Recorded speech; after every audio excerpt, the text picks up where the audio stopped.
Hi, everybody. I am filming this on October 3rd. President Trump has just been sent to the hospital, having been confirmed to have a case of COVID-19 and to be experiencing symptoms.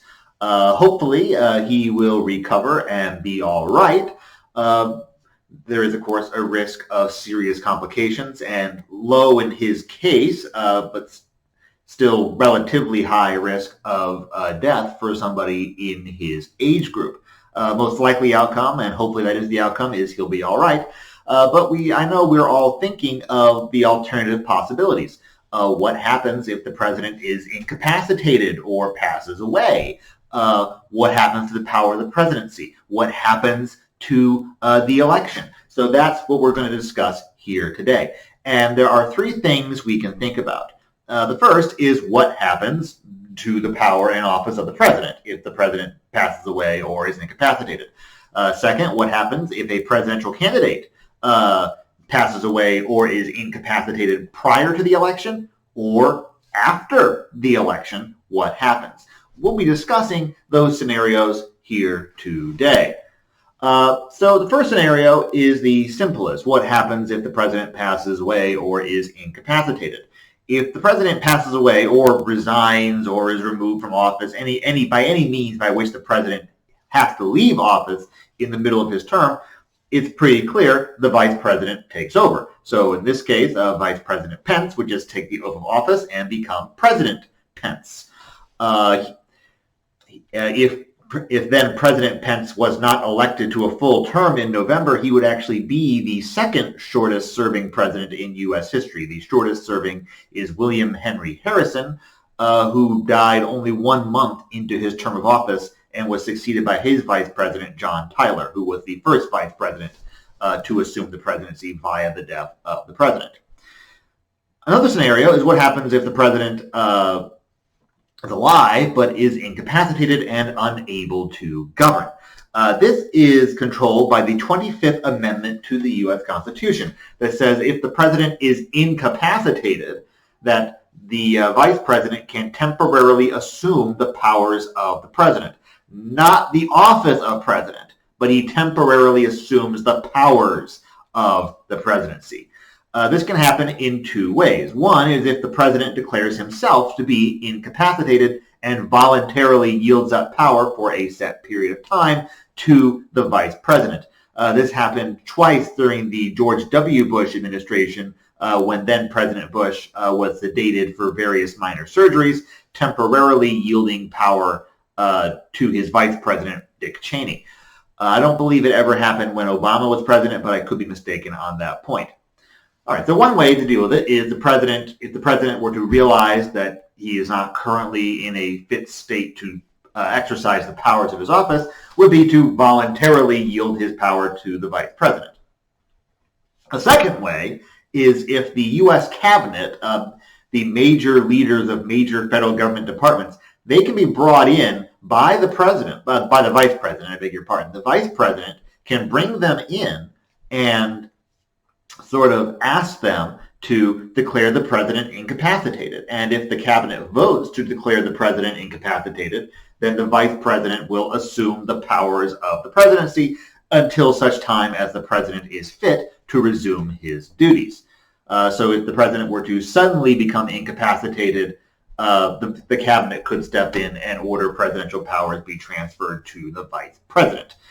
This has never happened. It probably should have in 1981 when then President Reagan was shot in a failed assassination attempt. And he was sort of in the hospital. He was unconscious for many hours. Probably power should have been transferred to Vice President George H.W. Bush, but it wasn't. Also, interestingly, the president had in his pocket the codes for the nuclear launch codes, and those were separated from him for several hours by the hospital when his clothes were removed before he went into surgery. So for several hours, the nuclear launch codes were just sitting in a laundry bin at a Washington, D.C. hospital. All right, so that's a simple scenario. What happens to the powers of the president? What happens to the election if a presidential candidate dies is incapacitated or otherwise is removed from the ticket. Well, what happens then is the Democratic or Republican national committees are empowered to raise somebody else to the presidential nomination. If the presidential candidate dies, withdraws from the ticket, is incapacitated, the Republican or Democratic national committees can just choose somebody else. Those national committees are basically the leaders of the various state political parties, and they sort of meet together as a body. They can choose to put somebody else for vice president or president if they become incapacitated, resign from the ticket, or die. This has only happened once in U.S. history. Back in 1972, George McGovern was the Democratic nominee in 1972, and he originally chose Tom Eagleton, a senator from Missouri, as his running mate. That's actually a very interesting story I might tell another time. But Eagleton was forced to resign from the ticket due to revelations that he had suffered from depression in the recent past, had mental health issues in the past, and so public pressure forced McGovern to ask Eagleton to withdraw from the ticket. Sympathy for those who had suffered mental illness, awareness of ability to recover from mental illness wasn't as well understood back in 1972. So Eagleton withdrew, and the Democratic National Committee chose somebody else, Sergeant Shriver, as the vice presidential nominee. They officially chose Shriver. Unofficially, that was McGovern's choice, but they officially, the Democratic National Committee chose Shriver as the new vice presidential candidate. Though McGovern and Shriver went on to win only one state in 1972, which is also the year of Watergate, which is bizarre because for some reason Nixon felt like he had to cheat against George McGovern, the guy who won one state. But I don't know. I, in fact, am wearing today a McGovern Eagleton pin. Those were not made very long. Eagleton was only on the ticket for about 2 weeks. So hypothetically, if something happened to Joe Biden or President Trump, the appropriate national committee would just choose somebody else. And they would almost certainly just elevate the vice presidential pick. They would almost certainly, in the case of the Democrats, elevate Kamala Harris. In the case of the Republicans, elevate Mike Pence, who are the only ones who can do this on short notice. If you notice that the camera is moving, that's because my cat Rosie is currently in a fearsome battle with the chair. Hey, Rosie kitty. Oh, you're wild right now. You're wild. Good kitty. All right, I'll show everybody. Good girl. Oh, he's wild. All right. Sorry about that. All right. So, what if, however, there is a complication, which is when Shriver withdrew from the ticket, that was many months before the election. But in this case, if something were to happen to either Joe Biden or Donald Trump, it's now exactly a month, actually, until Election Day. That is not enough time to, say, print out new ballots with new candidates.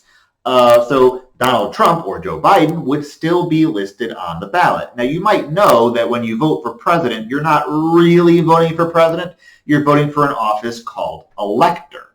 Officially, when you vote for, say, Joe Biden, you're really voting for a group of candidates for the office of elector who promise that they will vote for Joe Biden. And they almost always do. They almost always follow through with their what they call pledge. So, okay, we could have, now in this case, it might just be well known, okay, a vote for Trump is actually a vote for Pence. We weren't able to change the ballots, but a vote for Trump is a vote for Pence. And if you vote for those electors will vote to make Mike Pence the next president. But there's a complication here, too, which is some states have adopted faithless elector laws. These are laws that punish electors if they do not vote for the candidate they promised to vote for. Basically, when you got the vote for Joe Biden, you expect that the elector who is elected will actually vote for Joe Biden. But what if the elector actually votes for somebody else? This would generally be considered unfair, undemocratic, So many states have laws that will punish electors if they don't vote for the candidate they're pledged to. The thing is, the Donald Trump electors right now are pledged to vote for Donald Trump. Does that go away if he withdraws from the ticket or passes away? That is relatively unclear. My guess would be that in most states it would just be accepted that, okay, yeah, you can now, if you were pledged to vote for Trump and that's not an option anymore, then you can vote for Pence for the electors. But that is kind of a legal gray area. Third scenario. What happens if something happens to the presidential candidate after the election is over? You see, this has happened once, actually, back in 1872. The Democratic candidate / liberal Republican candidate, 1872 was weird, was Horace Greeley.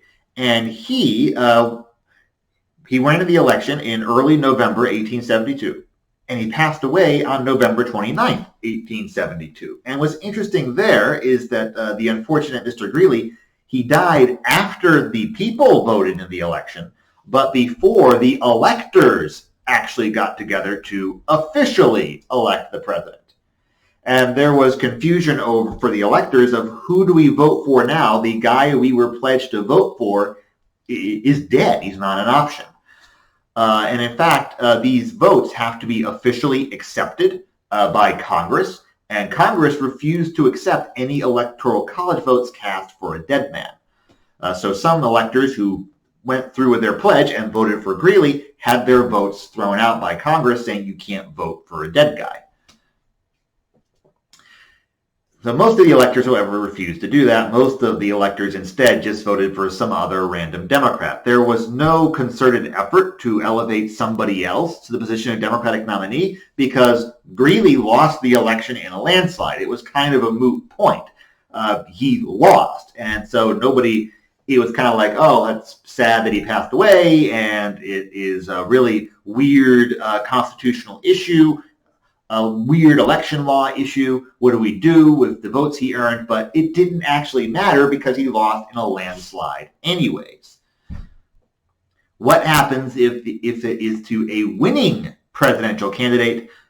Nobody knows. That is a constitutional gray area that is not really adequately covered.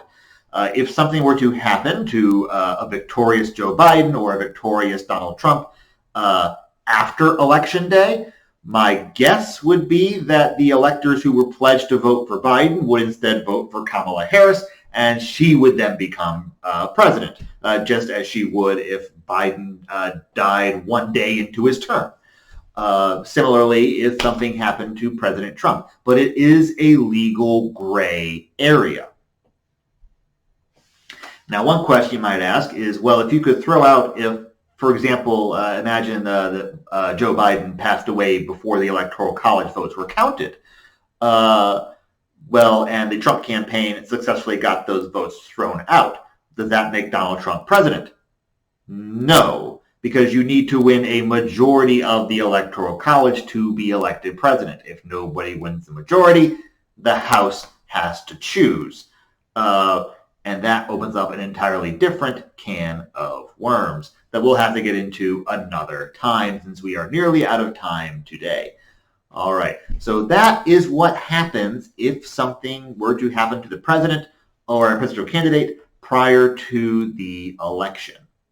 All right, if you have any questions, please feel free to send them in. Have a good one, guys.